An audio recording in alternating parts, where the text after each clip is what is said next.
2 سال پہلے کی بات ہے، میری فیس بک فرینڈ لسٹ میں شامل ایک لڑکے نے مجھے ایک گروپ میں ایڈ کیا۔ ایک دن ایک پوسٹ پر دیکھا کہ وہ لڑکا اور ایک خاتون شیر و شکر ہو رہے ہیں۔ خاتون بڑے زور و شور سے اسے بھائی جان ویر برو سے مخاطب کر رہی تھی، اور وہ لڑکا بھی آپی اور سسٹر سے ایڈریس کر رہا تھا۔ میں جو کہ اس لڑکے کے ٹریک ریکارڈ سے کافی حد تک واقف ہو گیا تھا، میں نے ہماری مادری زبان میں اس سے کہا کہ شرم کر، بہن کا رشتہ بنا کر شکار کیوں کر رہا ہے؟ خاتون کو شک ہو گیا کہ یہ بات اس کے بارے میں ہو رہی ہے۔ بدقسمتی سے وہ گروپ کے کسی بندے کو جانتی تھی جو ہماری زبان بولتا تھا۔ اس نے اس بندے سے ہماری باتوں کا ترجمہ کروا لیا۔ بس پھر کیا تھا، اس نے چڑھائی کر دی میرے اوپر، 2000 گالیاں دی، میری سوچ، تربیت، خاندان تک کو گھٹیا قرار دیا اس نے کہ میں نے ان کے بہن بھائی کے پاکیزہ رشتے پر شک کیا۔ اس نے گروپ ایڈمنز کو بھی پکارا اور بھی بہت سے معزز لوگ اکٹھے ہو گئے۔ خاتون نے اعلان کیا کہ میرے جیسی سوچ رکھنے والے لوگوں کو اس گروپ میں رہنے کا کوئی حق نہیں، اور اب گروپ میں یا وہ رہے گی یا میں۔ سب نے متفقہ فیصلہ کیا اور گروپ کے عظیم تر مفاد میں مجھے گروپ سے نکال دیا گیا۔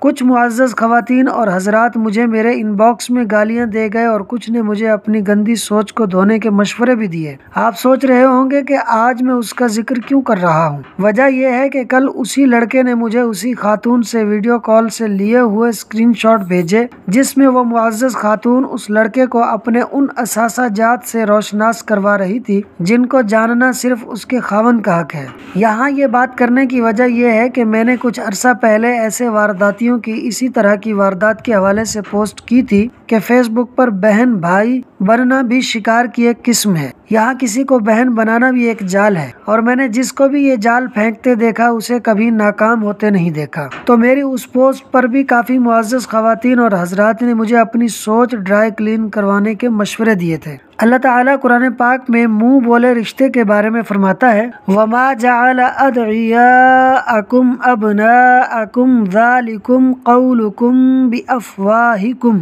وَاللَّهُ يَقُولُ الْحَقَّ وَهُوَ يَهْدِي السَّبِيلَ، اور نہ اس نے تمہارے منہ بولے بیٹوں کو تمہارا حقیقی بیٹا بنایا، یہ تمہارے اپنے منہ کا کہنا ہے، اور اللہ حق فرماتا ہے اور وہی راہ دکھاتا ہے۔ حدیث پاک میں ہے، دیور بھابھی کے لیے نری موت ہے۔ تو جب دیور سے اتنا خطرہ ہے تو پھر سوشل میڈیا پر بننے والے بہن بھائی ایک دوسرے کے لیے کتنے خطرناک ہوں گے، اس لیے بچ کر رہیں۔